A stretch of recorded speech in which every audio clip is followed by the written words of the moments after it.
Michael R Fletcher. Now sit back and prepare to be entertained.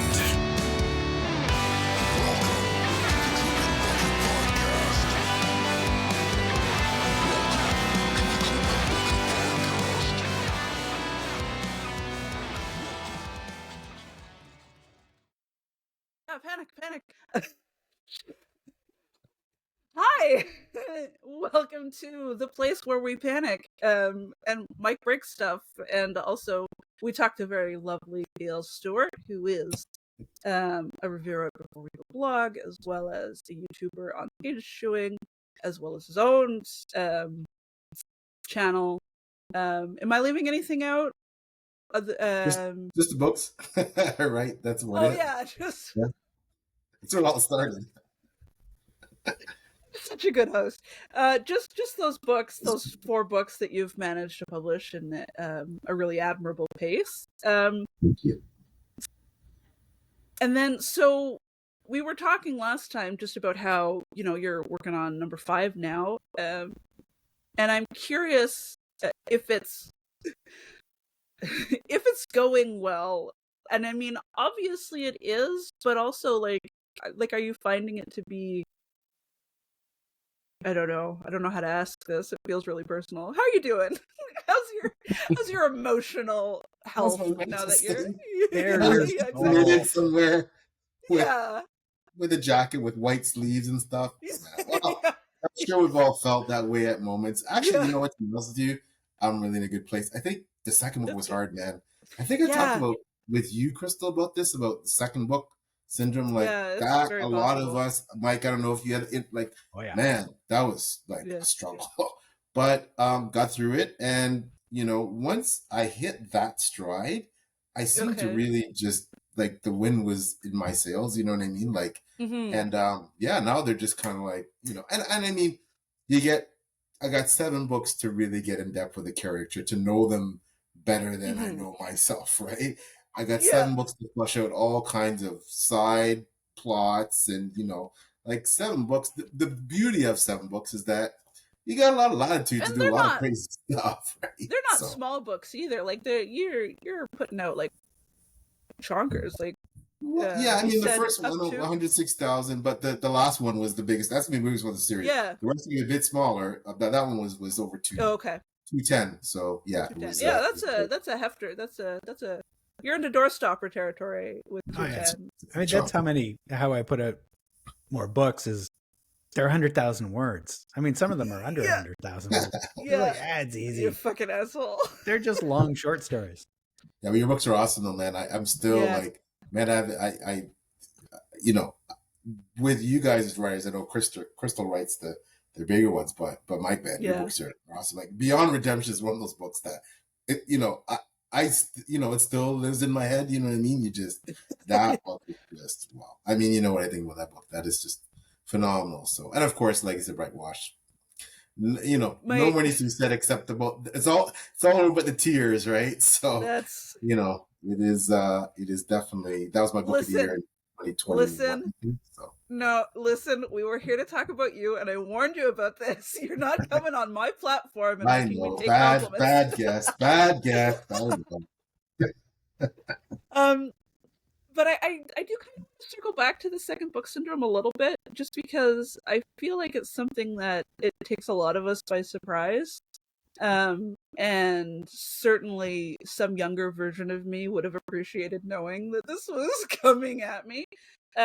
So you put out a Drowned Kingdom, and you find your people online because of it, and then oh shit, now you have to write another book.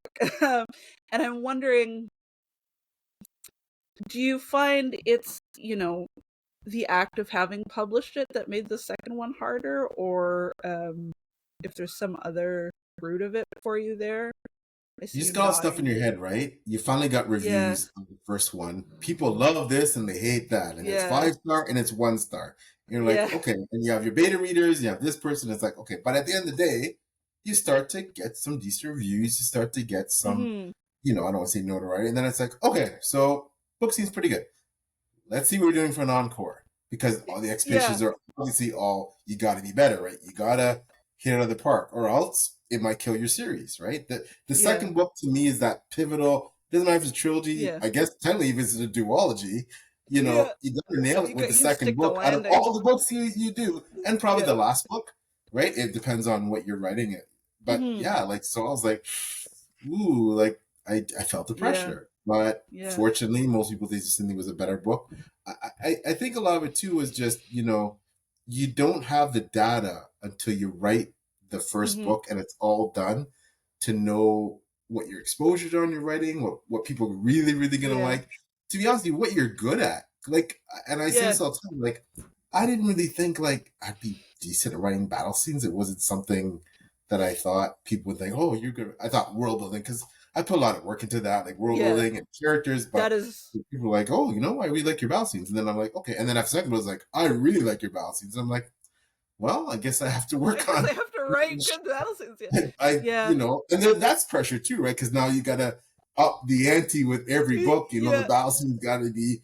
And I always want to write some romantic element in my books, right? And then so finally, what it is like, okay, are people going to find it cringy or like whatever? And like, and some people love, and like, there's a lot more in the last book. Some people absolutely loved it, and some people hated it. And it's like, you just, after a while, you realize, you know what? Write the damn book.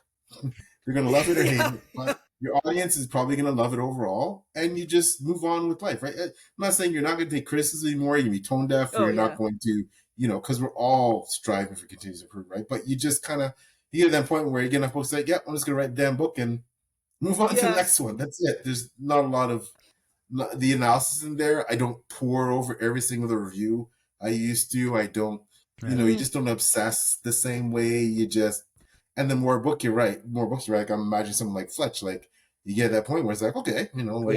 I have stopped looking at reviews altogether. I just, they're not written for me. Reviews aren't written for the writer. They're for other readers, you know. Yeah. But so A Drowned Kingdom, was that your first book? Like the first thing you ever wrote? First published work, right? You know, and in my 50s, I figured, well, you know, kind of got more years behind me than head, so better get on it if I wanna have like a body of work, right? So had you been writing much? Had you been writing much as a younger person? Like, it was just something that stuck with you for a long time? When I was really young, I used to write all kinds of stories and short stories and just crazy crap. And I kind of started a novel briefly, but then life just took a different turn. I had kids young, and then I had a really crazy career. And great, very blessed, you know, with children and a crazy career. And you go through different things in life. And then eventually got that point where the biggest thing was I had this spouse. My Deb is amazing. Love you, babes, if you watch this. And she agreed to part with me, be a business manager. And that kind of put it to another level. And then, of course, I was old. I was an empty nester. I didn't have to worry about changing diapers anymore, or, you know, packing lunches, or, you know, it's all just, you got all this time in your hands. It's like, okay, I can write now. You know what I mean? Yeah. So, you know, it just morphed into, okay, I'm going to write this thing and see where it takes me. I didn't know I was going to publish it first, but then I did my homework. I was like, well, I ain't waiting. Being in my 50s, I ain't waiting 10 years to try and get an agent and get a book deal. So, woof, there you go. Yeah, just you know, and I don't regret a thing. I never thought I'd be in a position where, and never say never. I'm not saying if, you know, Orbit backs up a truck of money to my house, I'm gonna, oh no, I can't self-publish. I'm saying that I don't plan to seek, like I'm not seeking an agent, I'm not seeking a book deal. I plan to stay self-published. Just I'm happy with it. You know what I mean? Like I know Fletcher's been on the other side, and, you know, there's positives and there's negatives, and we all have friends, very close friends that are doing it, and they're working it, and you know, a lot of them are having issues though too, challenges, despite how great writers they are with the way the industry's going. You know, but I'm happy where I'm at, man. You know, so I think we all have the dump truck clause where it's like, if a publisher wants to back up that dump truck of money, let's go. But otherwise, I'm here. I'm down in the self-publishing slums. Yeah, but you guys are both, like, Krystle, you have an agent, like Mike. You can try publishing. Oh, I thought you had an agent. I thought you had an agent. I apologize. No, that's okay. But yeah, so, but you get it, right? Like it's not all glorious, right? You know what I mean? Brutal. It's not like Yeah. one's not actually any better than the other. It's just, one side you get a little more freedom, you get a monthly check. The other side, sort of different potentials. You're not laying out for art and editing and stuff, and a bit of loss of control. One side's faster, one side's slower, but might lead to movie deals, whereas the other one is less likely. But Dirk put it best, and I keep saying it because it's such a good distillation. Oh, Dirk Ashton. The question. Yeah, Dirk Ashton put it best when he said on a panel that it's the difference between being an entrepreneur and an employee. And both are valid career paths. It's just which one are you? At the core of your personality, which one suits you best? Because both are going to be hard, so you might as well suit your personality. So yeah. So, Mike, cut you off. You saying something? Yeah, I was just wondering, was there like one sort of instigating factor that got you writing? What sort of like pushed you over the edge where you went, like I'm going to write a book? Was it just like you'd always sort of wanted to and now you had the time? Or was there like a book you read where you went, fuck this, I can write this, I can do this? Yeah, I can do that. What was it for you? What broke you? I saw the book. I was like, ooh, I can never write something this good. But are right. Yeah, it was that like, the time factor, empty nest, getting older, blah, blah, always want to write it. Was actually, again, our friend, we keep talking about Miles / Christian Cameron, his Trader Sun cycle. I've been out of fence for a while. I just happened to get back into it, like browsing chapters. I'm like, that looks good. Picked it up. I was like, oh my goodness, this is what I want to write. Not just what I want to read. This is what I want to write. I want to write something like this, right? And so that got me back in. And fancy is like, his is a 5-book series. And I was like, you know what? I do like the longer series. Well, so I'm going to be even crazier. I'll do 7. And, it just, that was the impetus for me, getting back into it, just re-engaging in love fantasy, specifically Miles / Christian Cameron's Trader Sun cycle, empty nest, time to do it, supportive spouse, want to partner with me and make it like an entrepreneurial thing. And then, it just, we haven't really looked back.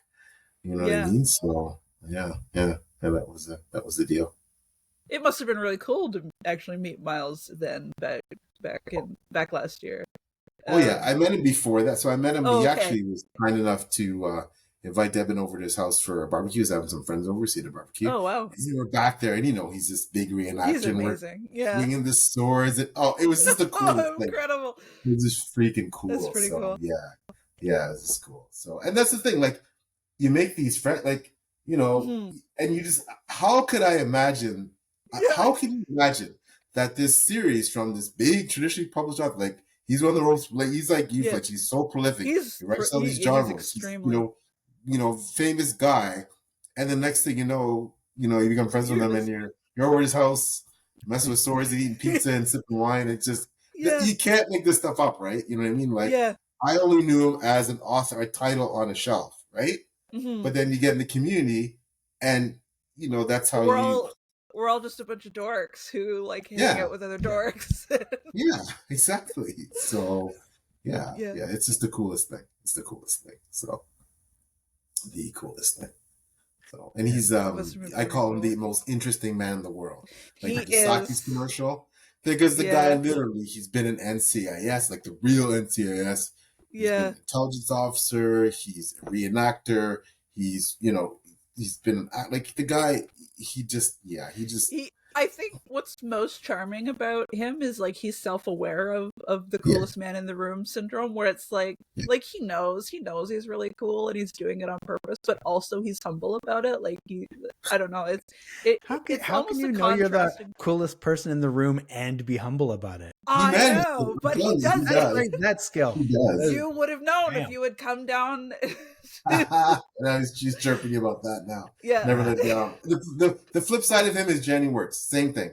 There's nothing she hasn't done. Sailor, bagpipe. Like you ask her, I've done the search and rescue. Like, it's crazy the stuff that she's done too, right? Like you meet these people and they have all these talents and just writings. Yeah, they're amazing writers, but Jenny is like a world-class illustrator. She's had her stuff hanging in famous art galleries and like it's crazy stuff, man. That must be really surreal as being a member of Page Chewing. And I think like it comes back to what we were saying about how once you're in, you're kind of in. And then all of a sudden you're like, how the hell did I get here? And you're like, you're talking to these people for Page Chewing, and it's just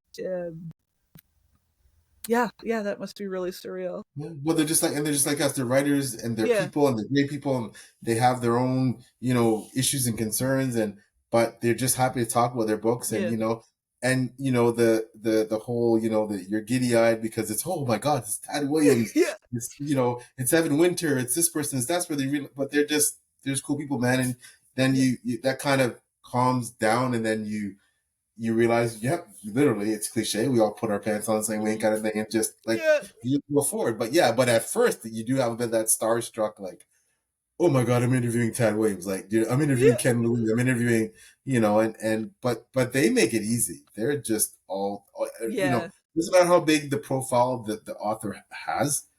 All the people I've had the honor of interviewing on Just My Page, they're all just fabulous people, brilliant people, and people just, like you said, that they're like us. They're nerds. They want to talk about books. They want to hang out.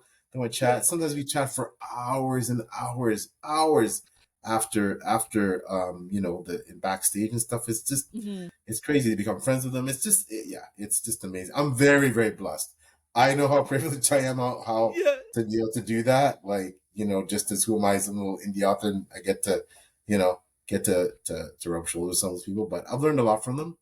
And it also makes you remember that, like, we're all humble. We never have that sense of, I'm this or that, but you realize there's someone looking up to you, and that's responsibility. And I think that's why we all work so hard to bring people along. So, if you have, 1,000 followers, or someone has one, and they need to be brought up. So hopefully they can have 10,000 followers more than you. Right. And that's what we all do. And that's a great feeling. Right. So, Yeah, I definitely agree. I'm going to swing us back towards writing for a moment.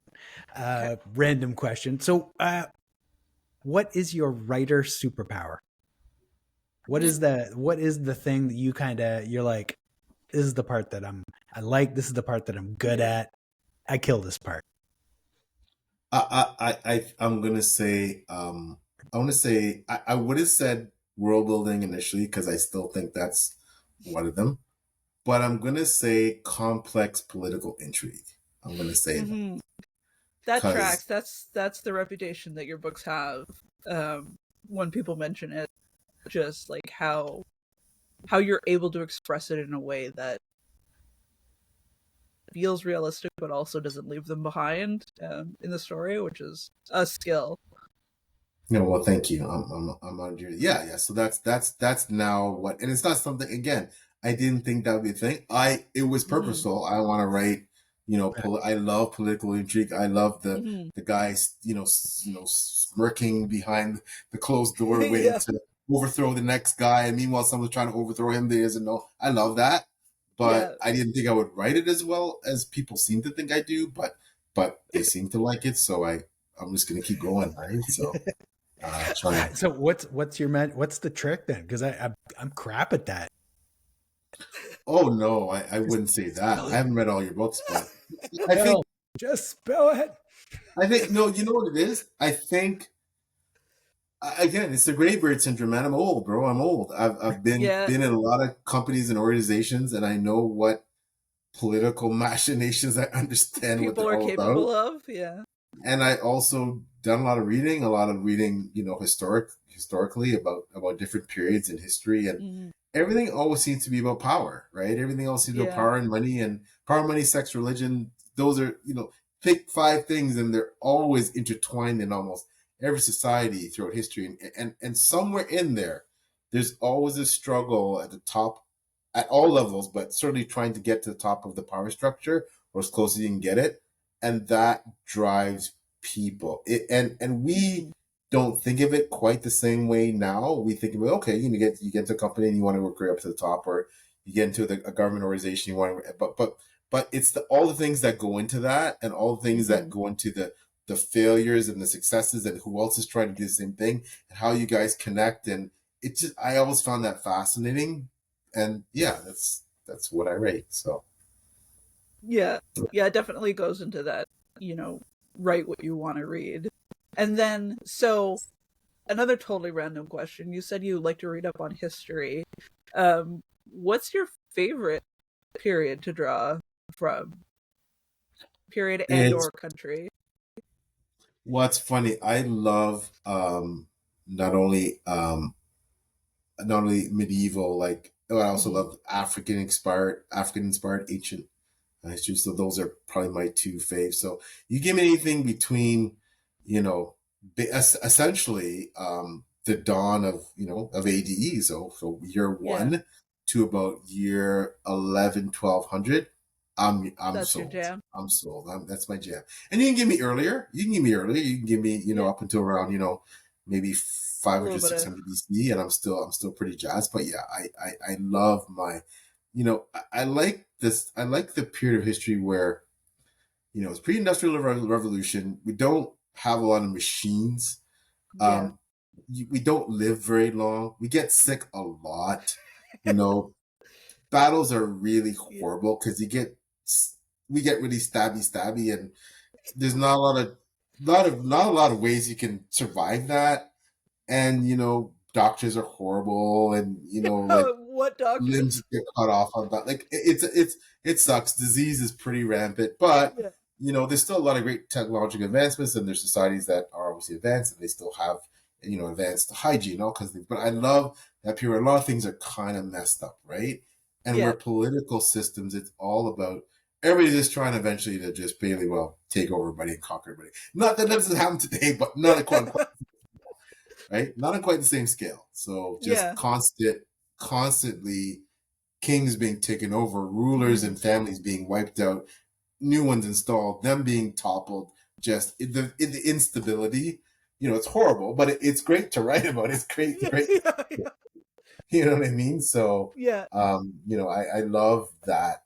I love those periods, and the volatility lends itself perfectly to like epic fantasy, right? I mean, that's Game of Mhm. Thrones, perfect example, right? What's it all about? Like it's yeah, big existential threat, but also feuding houses, right? And he based it I on War of the Roses, and I'm just gonna jump in and like pitch my own interest to you, but I wonder if you would enjoy Sharon K. Penman, who is a historical fiction writer, and she focuses a lot on the Plantagenets, which are yeah, like the the royalty line that Game of Thrones was inspired by, if I remember correctly. Like just how much infighting there was with Henry and Eleanor and all of them, and she follows them down their line to Richard Lionheart and his disastrous life, and like, and it's a really but interesting. fun. She's He oh yeah, he fun. He barely ever set foot in his own kingdom. yeah, All he do yeah. is fight, drink, booze, have So the just hang out with the guys. Like, wasn't a great king, but boy was he a great warrior. the So first one the first one I think is called just Lionheart. The second one is A King's Ransom, where it's like the story got so big she had to split it into two giant books. Um, and it's just about him, and it's so immaculately researched, and like oh, sometimes in wow, her author notes she'll say like, yes, I have heard this popular rumor and it would have been really juicy to write about this if it were true, but I can't actually find any evidence that this happened. it, oh it only wow. popped up like 100 years later as a rumor, and I found that really fascinating to read as a writer who would not have had that integrity. Like if it were my story to tell, I would be like, yeah, I'm doing the juicy Yeah, rumor. the um, poetic license there. That's great, Red. Thank you. yeah. Well, definitely, I love my his fix, So so I'll put that on if there for sure. yeah, I can send you whatever later. I can send you Thank the you. links to the Thank you. I actual books, appreciate but that. they're really good. And Yeah, it sounds like Bernard it's right. Cornwell's probably Yeah, my favorite historical fiction writer, and no yeah. one, and he's top notch in writing battle scenes. He writes battle scenes like Oh yeah. very few. Uh, Him, Miles Cameron, Jenny Wirtz. There's some great indies that like that do it too. But mhm. yeah, Virginia McLean writes great battle scenes. Rob Yeah. J. Haynes, Fletch, crazy, get crazy. Like, yeah. So yeah, Yeah. you of course, Krystle, with the Oh shootouts and like yeah. So yeah, that's fun. I like my western vibes. Yeah. yeah, for sure. Alrighty, we're hitting close to 25 minutes. This is probably a lovely spot for us to wrap up. Yeah. And thank you once again for joining us. Yeah, We thank you did so no much, trash Rael. talking It this was time. nice to have the opportunity to pay it forward back to you. You spend so much time boosting other people. I think it's thank you for letting us boost you. I'm honored. I really appreciate it, guys. Yep. I'm going to be dragging you back on our channels at some point soon. So Oh no, make us take compliments, not that torture. gotta catch up. Gotta catch up. So thank you, though. Awesome. All right. Thank you. Thank you so much for coming on.